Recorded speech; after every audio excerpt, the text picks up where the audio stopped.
भारत के पड़ोसी देश नेपाल में जो इलाके यूपी और बिहार से सटे हुए हैं, कई इलाकों में दंगे भड़के हुए हैं इन दिनों। हालांकि अब थोड़ी-थोड़ी उसमें कमी आई है, बिल्कुल, लेकिन उसके बाद भी बड़े पैमाने पर सुरक्षा बल तैनात हैं और कई जो भारत से आने-जाने के रास्ते हैं, वहाँ भी बड़ी सख्त पाबंदी लगाई गई है। बिल्कुल, बिल्कुल, और जो हेलीकॉप्टर उसे से निगरानी हो रही है। और लोग परेशान हैं, जो भी वहाँ दुकानदार हैं, धंधा हो नहीं रहा है। बाकी इसमें 3 लोगों की मौत भी हुई और 25 से ज़्यादा लोग घायल बताए जा रहे बिल्कुल। हैं। और बाकी चीज़ें तो बहाल है, लेकिन हमारे साथ अनुभव है जो इस खबर को लगातार फॉलो करते रहे हैं। अनुभव, ये कैसे हिंसा बढ़ी, इसकी वजह क्या थी? देखिए, वेद इसमें सबसे मतलब इस हिंसा का जो मुख्य कारण था वो था, अभी आपने देखा कि उत्तर भारत में भी कई हिस्सों में आपने कावड़ की तैयारियां चल रही हैं, सावन का महीना जी, शुरू जी, हो जी, चुका है। जी। तो सेम ऐसी नेपाल में भी कावड़ को लेके काफ़ी ज़बरदस्त तैयारियां होती हैं कुछ हिस्से में। तो नेपाल में जो ये तराई वाला क्षेत्र है, सब मधेश क्षेत्र, मध्य मधेश या तराई क्षेत्र वाला जो जो जो हाँ। यूपी बिहार से लगता है वो क्षेत्र है, वहाँ के जो सुनसरी है, सुनसरी और एक दो इलाके और हैं जिस जगह पे कावड़ को लेके तैयारियां चल रही थी। तो वहीं उसमें दोनों दो समुदायों के बीच में कावड़ की तैयारी और डीजे बजाने को लेकर कुछ जगह आरोप लगाया गया है कि जो बिजली के खंभे थे उन पे धार्मिक झंडे लगे, तो उसको देख के और कई सारी चीज़ों से मिला के सांप्रदायिक हिंसा हुई है। इस पूरे तनाव में जो ये हुआ, सांप्रदायिक हिंसा हुई, इसमें 3 लोगों की अभी तक मौत हो चुकी है।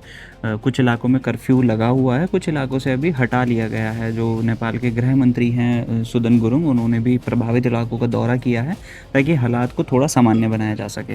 हाँ, प्रधानमंत्री है बालेन्द्र शाह, उन्होंने भी अपील की थी लोगों से जी, जी, जी। शांति बनाए रखने की।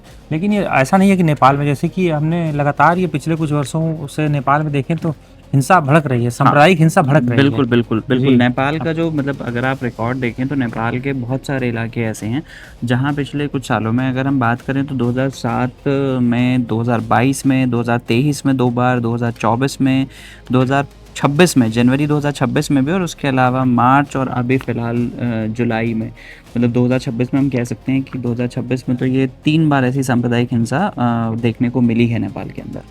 मतलब ये चिंता की बात है नेपाल के लिए और भी। और बिल्कुल इसमें मतलब जो इसके कारण हैं वो यही जुलूस को लेके, नारेबाजी को लेके, कोई अगर झांकियाँ निकलती हैं उसको लेके, या फिर किसी सोशल मीडिया पोस्ट से भी नेपाल में दंगे भड़के हैं, सांप्रदायिक हिंसा हुई है। ये बल्कि अगर ये हमारे लिए भी चिंता की बात है ये कि जो जिन इलाकों में ये दंगा भड़का है, बिल्कुल, वो बिल्कुल। भारत से सटे भारत हुए से हैं। सटे और हुए नेपाल और यूपी और जो बिहार यूपी से और लगता बिहार हुआ से बॉर्डर। हाँ, आना जाना बेहद आसान है। लोग मतलब आते हैं, लोग अब पैसा क्या जाता है कि खरीदारी लोग इधर करते हैं, जाके उधर फिर बिल्कुल, चले बिल्कुल, जाते हैं। तो बिल्कुल, कई सारी बिल्कुल, चीज़ें और ज़्यादा आदान प्रदान है, एक दूसरे से लोग जुड़े हुए हैं। बिल्कुल। तो इसलिए भी हमारे भी जो भी सटे हुए इलाके हैं, वहाँ सुरक्षा के कई उपाय किए गए हैं। हालांकि वैसे ही बॉर्डर है तो सुरक्षा के तमाम उपाय रहते हैं, सख्त रहते हैं। तो अभी इस पे क्या अपडेट है अभी, मतलब अभी हालात कैसे हैं अभी?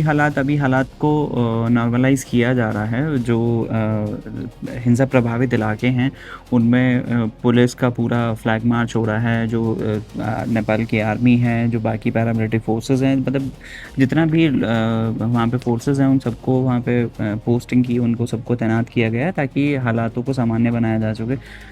गृह मंत्री की तरफ से भी दौरा हुआ हिंसा प्रभावित इलाकों में, लोगों से शांति बनाए रखने की अपील की गई है। दोनों ही समुदाय से कहा गया है कि कोई भी ऐसा कदम ना उठाए ताकि इससे इलाके में दोबारा हिंसा हो। और इससे मतलब अभी नेपाल, हमने देखा कि पिछले ही साल नेपाल में रेवोल्यूशन हुआ, हाँ, जिंजी आंदोलन वहीं से जेनजी शुरुआत मानी आंदोलन जाती हुआ, है। नेपाल की सरकार सरकार बदल गई, बदल चुनाव गई, हुए। फिर चुनाव हुए दोबारा से। तो नेपाल मतलब पिछले हम कुछ सालों का अगर हम नेपाल को देखें तो पिछले कुछ सालों में नेपाल में लगातार हिंसा होती रही है, आंदोलन हुए हैं। तो नेपाल मतलब बहुत अनस्टेबल सा रहा है, और उसका इम्पैक्ट देखिए कहीं ना कहीं, अब हमारा पड़ोसी देश है तो यहाँ तक भी चीज़ें पहुँचती हैं फिर। नहीं, नेपाल को कहा जाता है कि भाई वो रोटी बेटी का रिश्ता है हाँ, भारत के साथ। बिल्कुल, और बिल्कुल, मैं बिल्कुल। जैसे कि नेपाल जो है ना, राष्ट्रशाही खत्म होने के बाद अगर अनुभव आप देखेंगे तो वो कभी चीज़ें वहाँ पे ना राजनीतिक अस्थिरता रही, स्थिरता नहीं रही है, उथल बिल्कुल, पुथल बिल्कुल, रही। बिल्कुल। मतलब कितने प्रधानमंत्री बन गए, कितने लोग नेता बने, कोई जेल में गए, कई इधर गए, और उस तरह की चीज़ें भी, मतलब कई सारी चीज़ें हैं। और हाल के दिनों में इस तरह की अगर हिंसा वहाँ बढ़ती है तो वहाँ आप देखेंगे कि उसकी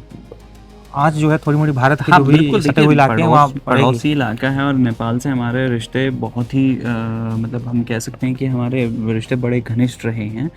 और बाकी पड़ोसी देशों के मुकाबले नेपाल से रिश्ते थोड़ा बेहतर रहे हैं।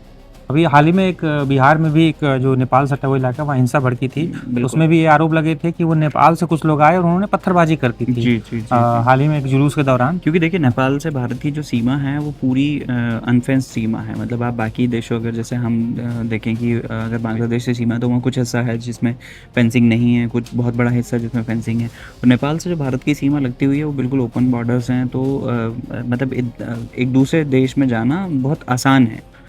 चेक पोस्ट के अलावा बाकी तो जो फेंसिंग जहाँ मतलब सीमा है जहाँ फेंसिंग नहीं है तो वहाँ तो आप इजीली जा सकते हैं, आ जा सकते हैं बिल्कुल। नहीं, चलिए उम्मीद है कि ये हिंसा का जो दौर है वो ख़त्म हो, अब ख़त्म हो रहा है और चीज़ें सामान्य हो। बाकी आप तमाम खबरों के लिए देखते रहिए टाइम्स ऑफ नव भारत का डिजिटल प्लेटफॉर्म।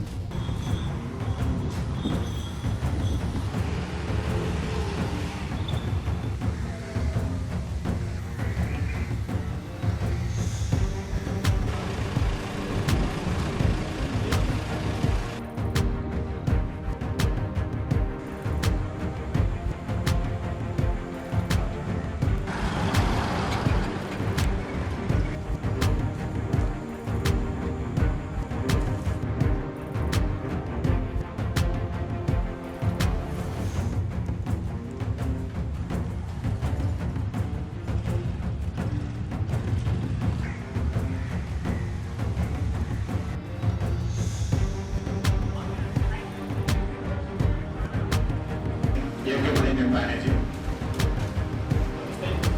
जस्तै जनकपुर उपमहानगरपालिका थियो, विभिन्न सुरक्षा निकायबाट जस्तै सशस्त्र प्रहरी महानिरीक्षक जानकारी गराउन चाहन्छु।